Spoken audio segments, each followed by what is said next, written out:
కేవలం 3 అక్షరాలు. అవును, మూడే అక్షరాలు ఒకరి ప్రాణాన్ని కాపాడగలవంటే నమ్ముతారా? స్ట్రోక్ వచ్చినప్పుడు నిజంగా ప్రతి క్షణం, ప్రతి సెకండు చాలా విలువైనది.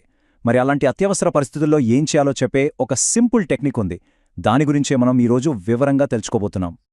సరే, ముందుగా ఒక కథతో మొదలు పెడదాం. ఇది కల్పిత కథ కాదు, నిజంగా జరిగింది. మనలో ఎవరైనా సరే చాలా తేలిగ్గా చేసే ఒక చిన్న పొరపాటు ఎంత పెద్ద విషాదానికి దారితీస్తుందో ఈ కథ మన కళ్లకు కట్టినట్టు చూపిస్తుంది. ఇది మనందరికీ ఒక హెచ్చరిక అనుకోవచ్చు.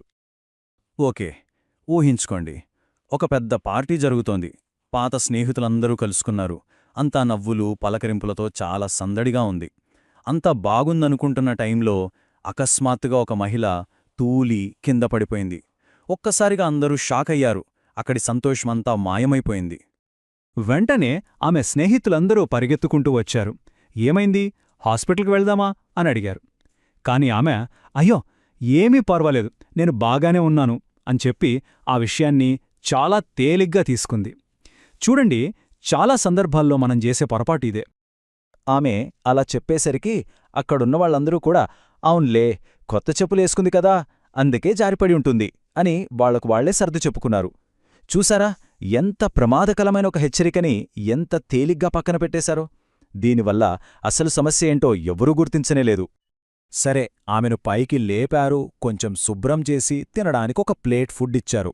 ఆశ్చర్యంగా ఆ తర్వాత రోజంతా ఆమె అందరితో కలిసి మామూలుగానే నవ్వుతూ మాట్లాడుతూ గడిపింది. దీంతో అందరూ హమ్మయ్యా, అంతా సర్దుకుంది అనుకున్నారు. కాని వాళ్లకు తెలీదు అసలు ప్రమాదం అప్పుడే మొదలైందని. అవును, పైకంతా నార్మల్గానే కనిపించింది, కాని లోపల ఒక పెద్ద ప్రమాదం పొంచుంది. మరి ఆ సంఘటన అసలు స్వరూపమేంటి, దాని ముగింపు ఎంత విషాదకరంగా ఉందో ఇప్పుడు చూద్దాం. అదే రోజు సాయంత్రం ఆమె భర్త నుండి పార్టీలో ఉన్న స్నేహితులకి ఒక ఫోన్ కాలొచ్చింది. ఆమెను హాస్పిటల్కి తరలించారని, సాయంత్రం 6 గంటలకామె చనిపోయిందని చెప్పారు. అందరూ నిర్ఘంతపోయారు. పార్టీలో జరిగిన ఆ చిన్న సంఘటనే ఆమె ప్రాణాల్ని తీస్తుందని వాళ్ళు కలలో కూడా ఊహించలేదు. అసలు ఏం జరిగిందంటే, ఆ పార్టీలోనే ఆమెకు స్ట్రోక్ వచ్చింది. ఆ కింద పడిపోవడం అనేది స్ట్రోక్ యొక్క మొదటి లక్షణం. కాని అక్కడున్న వాళ్లలో ఒక్కరు కూడా దాన్ని గుర్తించలేకపోయారు. అన్నిటికన్నా బాధాకరమైన విషయం ఏంటంటే, ఒకవేళ ఆ సంకేతాలను వాళ్ళు కరెక్ట్ టైంలో గుర్తించుంటే ఆమె ప్రాణాలను బహుశా కాపాడి ఉండేవారేమో. ఇప్పుడు మనందరి మదిలో మెదిలే ప్రశ్న ఇదే: ఆమె ప్రాణాలను నిజంగా కాపాడగలిగే అవకాశం ఉండేదా? దీనికి సమాధానం ఖచ్చితంగా ఉండేది. మరి ఆ అవకాశమేంటి?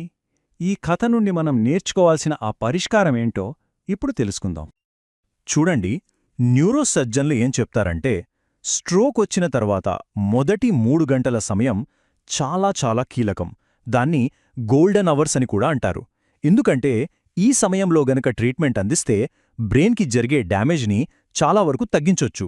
పేషెంట్ పూర్తిగా కోలుకునే అవకాశాలు కూడా చాలా ఎక్కువగా ఉంటాయి. అందుకే స్ట్రోక్ని ఎంత త్వరగా గుర్తిస్తే అంత మంచిది. సరే, స్ట్రోక్ని త్వరగా గుర్తించడం ముఖ్యమంటున్నాం, కానీ ఎలా గుర్తించాలి? దానికోసమే ఒక చాలా సింపుల్ టెక్నిక్ ఉంది. ఎవరైనా సరే చాలా తేలిగ్గా గుర్తుపెట్టుకోవచ్చు. అదే STR పద్ధతి.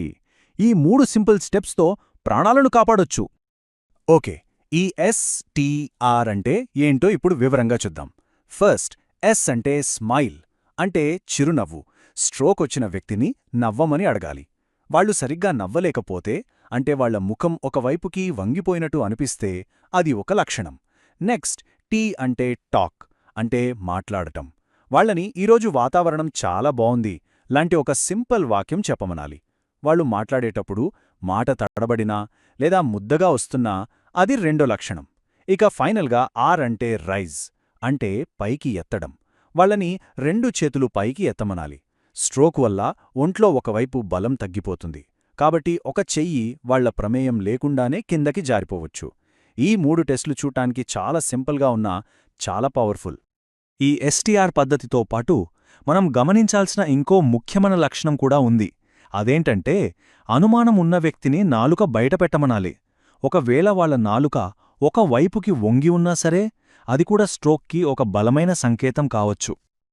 ఒక్క విషయం బాగా గుర్తుపెట్టుకోండి. మనమిప్పుడు చెప్పుకున్న లక్షణాల్లో ఏ ఒక్కటి కనిపించినా సరే ఒక్క క్షణం కూడా ఆలోచించొద్దు. వెంటనే అంబులెన్స్కి ఫోన్ చెయ్యాలి. అంతేగాదు, మీరు గమనించిన లక్షణాలన్నిటినీ వాళ్లకి క్లియర్గా చెప్పాలి. ఎందుకంటే ఇక్కడ ప్రతి సెకను మనకు చాలా ముఖ్యం. సరే, ఇప్పుడు మనకు స్ట్రోక్ లక్షణాలను ఎలా గుర్తించాలో తెలిసింది. ఇది చాలా మంచి విషయం. కానీ ఈ సమాచారాన్ని మన దగ్గరే ఉంచుకుంటే సరిపోదు. దీన్ని అందరితో పంచుకోవడం కూడా అంతే ముఖ్యం. ఎందుకంటే ఒక చిన్న షేర్ ఒకరి ప్రాణాన్ని నిలబెట్టగలదు. అదెలాగో ఇప్పుడు చూద్దాం. ఒక ఫేమస్ కార్డియాలజిస్ట్ ఒక మాట చెప్పారు. అదేంటంటే, ఈ సమాచారాన్ని మీరు కనీసం ఒక 10 మందికి ఫార్వర్డ్ చేస్తే దానివల్ల ఒక్క ప్రాణాన్ని అయినా కాపాడగలుగుతారు అని. ఒక్కసారి ఆలోచించండి. ఎంత సింపుల్గా అనిపిస్తోంది, కాని ఎంత పవర్ఫుల్ మాట ఇది. ఈ ముఖ్యమైన విషయాన్ని అందరి దృష్టికి తీసుకురావాలని నేను నా వంతు ప్రయత్నం చేశాను. ఇప్పుడు దీన్ని మరింతమందికి, ముఖ్యంగా మీ కుటుంబ సభ్యులకి, స్నేహితులకి చేరవేయాల్సిన బాధ్యత మనందరిపైన ఉంది. గుర్తుంచుకోండి, ఇది కేవలం ఒక మెసేజ్ ఫార్వర్డ్ చేయడం కాదు, అవసరమైనప్పుడు ఒక ప్రాణాన్ని కాపాడే ఒక గొప్ప అవకాశం. చివరగా ఒక మంచి మాటతో ముగిద్దాం. మనం ఎవరికైనా ఒక గులాబీ పువ్విస్తే ఆ పువ్వు వాసన మన చేతికి కూడా అంటుకుంటుంది కదా. ఈ జ్ఞానాన్ని పంచుకోవడం కూడా అచ్చం అలాంటిదే. మనం చేసి ఈ చిన్న మంచి పని, దాని ప్రభావం మన జీవితంలో కూడా ఉంటుంది.